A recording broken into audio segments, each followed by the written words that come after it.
I just want to take a moment and thank my family and friends for encouraging me to gather our American community together to reflect and celebrate Juneteenth. This holiday is celebrated throughout the United States and all over the world, in the Caribbean, in Europe, in various African countries, and in South Korea. We have even more to celebrate. For just this past Wednesday, Congress voted to make it a federal holiday. The name is a mixture of June and 19th. It was blended together as Juneteenth and is also known as Freedom Day, Jubilee Day, Liberation Day, and Emancipation Day. This holiday celebrates the emancipation of those who had been enslaved in the United States. This is a great opportunity for us to reflect, to learn, and to be educated. Gaining a greater understanding of Black America can help all of us come together to forge a brighter future. You know, it's interesting that the world in which slavery prevailed was like the one in which we live. Idolatry was rampant. People were corrupt. It was hard to hear or see the voice of truth. There was supremacy for some and injustice for others, just as it is today. Instead of reaching out to one another in love, there was unfair treatment throughout the land. Those enslaved before the war in America at times felt that they were at a point in life that seemed so low, the only way to go was up. You ever felt that way? In reading the atrocities and hearing about the rivers of blood that flowed when someone would get whipped or raped or maimed, I had to get down on my knees and pray because I began asking the Lord, how long? How long if our Declaration of Independence says that we are to assume among the powers of the earth the separate and equal stations to which the laws of nature and nature's God entitled them? How long? If we are to speak self-evident truth to power, believing that all men are created equal and endowed by the Creator certain unalienable rights, among those rights life, liberty, and the pursuit of happiness, how long? How long before we can truly be free? So I began searching for a word of hope and promise for today about tomorrow. I discovered, 4 empowering directions. The first direction is that we should look back and remember. You see, foundationally, the enslaved had to endure white supremacy, the belief that white people constitute a superior race and should be dominant in society. They endured the dehumanization and subliminal message of the Black person being referred to as 3/5 of a person, often being treated worse than some animals. They became commodified Black human beings because of the demand for cotton. With Eli Whitney's cotton gin, cotton became king. Can you believe the value of slaves was worth 3 times greater than the total amount invested in banks, which was equal to about 7 times the total value of all currency in circulation in the entire country? There was a demand for cotton harvested by the enslaved. But let's not get it twisted. There was resistance to slavery. The enormity of the achievements of the Black and white abolitionists were phenomenal. They were the ones who supported the destruction of slavery. Men like Frederick Douglass and William Lloyd Garrison and many others. Insurrectionists as well, people like John Brown, Nat Turner, and Denmark Vesey, who died for what they believed. The Underground Railroad and others who were able to successfully steal away thankfully conducted by Black Moses Harriet Tubman. And with the election of Abraham Lincoln, who promised not to interfere with slavery in the South, but opposed expansion into the territories. It was perceived by some Southern politicians, this was perceived as an act of war. And before he took office as President of the United States on March the 4th, 1861, the 7 seceding states formed the Confederate States and attacked Fort Sumter. The war was on. The Southern states would not cease their rebellion, and so President Lincoln issued the Emancipation Proclamation on January 1, 1863, as the nation was approaching its 3rd year of the Civil War. This proclamation freed all slaves in the Southern states, about 3.5 million, which would allow blacks to join the Union Army as an act of justice, warranted by the Constitution upon military necessity. Now, Lincoln believed that the liberation of the enslaved people would weaken the Confederacy by depriving it of major portions of its labor force, which in turn would strengthen the Union by producing an influx of manpower. General Lee surrendered in Northern Virginia to General Ulysses Grant on April the 9th, 1865. However, it was on June 19th, 1865, that Major General Gordon Granger rode into Galveston, Texas, with 1,800 troops to announce the Civil War had ended.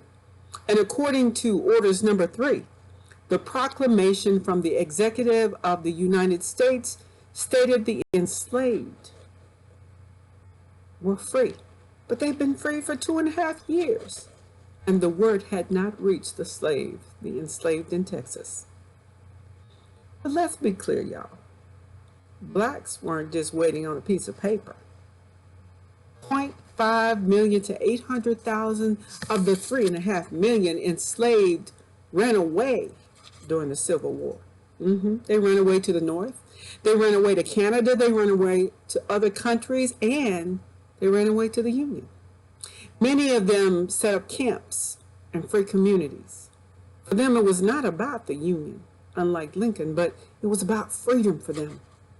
They were forging their own vision of freedom and citizenship long before General Grange went to Ashton Village in Galveston, Texas.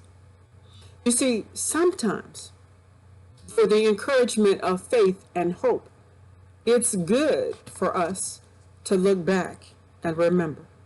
To look back and remember what has been done for Black America. And in the words of that old song, when I look back over my life and I think things over, I can say that I've been blessed. I've got a testimony.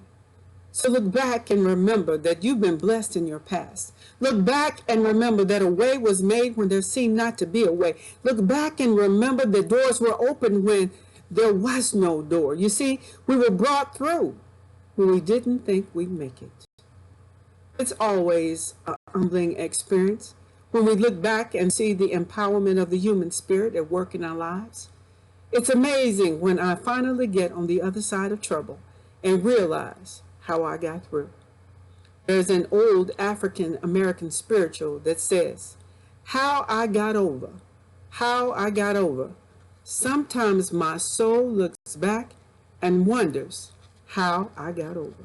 So look back and remember. But then secondly, look forward and forget.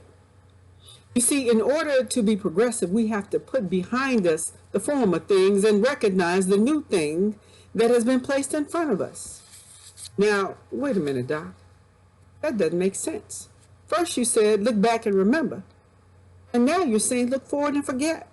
Listen, what's in store for us is better than anything we've ever experienced in the past. It will be forgotten and in comparison. In other words, if you think it was a miracle that the enslaved were free, you ain't seen nothing yet. The best is yet to come. So the first direction is to look back and remember. The second direction is to look forward and forget. We review the past because it is a significant part of our history. It shows that freedom and racial equality has been a hard-fought battle for Black Americans that continues into this day. What we learned that was most significant is that our best days are yet ahead of us.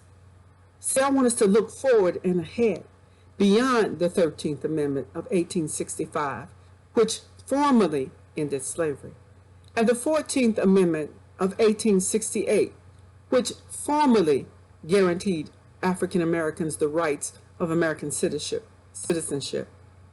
and the 15th Amendment of 1870 that formally guaranteed Black men the right to vote. For gone were the brutal and indignities of slave life, the whippings and sexual assaults, the selling and forcible relocation of family members, the denial of education, wages, legal marriage, home ownership. African Americans celebrated their newfound freedom, though promised by General Sherman 40 acres and a mule to use, which didn't happen. For a brief moment, Black participation in Southern public life after 1867 was the most radical development of the Reconstruction years. A massive experiment in interracial democracy without precedent in the history of this or any other country that abolished slavery in the 19th century, as I quote historian Eric Farner. But this was short-lived. As W.E. Du Bois wrote, the slave went free, stood for a brief moment in the sun, then moved back again towards slavery. According to Douglas Blackman, author of Slavery by Another Name, the choice made by Southern white supremacists after abolition and the rest of the country's accommodation explain more about the current state of American life, both Black and white, and the antebellum slavery that proceeded in the South. See, I want us to look forward and beyond the backlash that occurred, beyond the Black codes, beyond the redeemers, beyond the sharecropping, beyond the peonage or debt servitude, and beyond the chain gangs. For the third direction I want us to see is that we have to look out and behold. In 1954, in the Civil Rights Movement, the hope that we found in Dr. Martin Luther King, the hope that we found in the Southern Christian Leadership Conference, the hope that we found in Rosa Parks and Fannie Lou Hamer and our President John F. Kennedy. During the 1960s presidential debates, Kennedy suggested that he would address equality by the stroke of the president's pen. But he soon learned after taking office the white Southern Democrats in Congress and many of the congressional committee chairs were segregationists and blocked their progress. Dr. King noted this lack of progress, and he suggested that Kennedy needed to issue a second Emancipation Proclamation on the anniversary of the first one. He stated that Abraham Lincoln had the vision, to see almost 100 years ago that this nation could not exist half segregated and half free. March 24th, 1962, King announced that he had been invited by President Kennedy to submit for the president's signature a second Emancipation Proclamation. It was declared that this document would be ready on May the 17th, 1962, the 8th anniversary of the decision of Brown versus Board of Education. He wrote, "We believe the centennial of the Emancipation Proclamation is a peculiarly appropriate time for all of our citizens to rededicate themselves to those early precepts and principles of equality before the law. The struggle for freedom, Mr. President, of which our Civil War was but a bloody chapter, continues throughout our land today." You see, Kennedy did not take the opportunity to issue a second Emancipation Proclamation, but he did issue Executive Order 11063, prohibiting racial discrimination in federally supported housing or related facilities. Months afterwards, he introduced a civil rights bill to Congress after his civil rights address on national television and radio. The fulfillment of the vision of King and the civil rights movement against segregation came with the Civil Rights Act of 1964, which was pushed through a bitterly divided Congress and signed by President Lyndon B. Johnson. But that's what we had to do. We had to look out and behold. Like Dr. King, upon accepting his Nobel Peace Prize, said, the Civil Rights Bill, first recommended and promoted by President Kennedy, was passed because of overwhelming support and perseverance by millions of Americans, black and white. It came as a bright interlude in the long and sometimes turbulent struggle for civil rights, the beginning of a second Emancipation Proclamation, providing a comprehensive legal basis for equality of opportunity. So after we, one, looked back and remembered. Secondly, we looked forward and forget. Third, we look out and behold. And fourth, we must celebrate. Why must we celebrate? Maya Angelou said, the caged bird sings with the fearful trill of things unknown, but longs for still, and his tune is heard on a distant hill. For the caged bird sings of freedom. We must celebrate because we must lift our voices and sing. We must sing as long as Brian Stevens could document from 1865 to 1950, over 6,000 racial terror lynchings occurred. 85 years after the Civil War, America lynched one black person every week.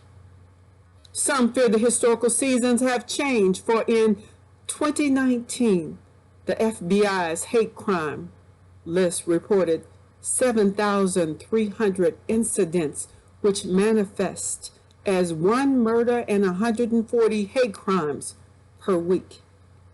Once again, America is suspected of her trees bearing again strange and bitter fruit, dead black bodies.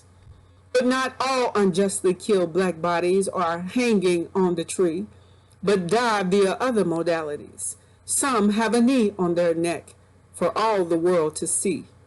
But this time, because we took the time to look back and remember, to look forward and forget, to look out and behold, and the destiny of the human spirit could not be squelched. Our voices were united. We learned to cry and sing out together regarding the injustice surrounding George Floyd. All ethnicities, all stations of life cried out and sang out loudly in unison.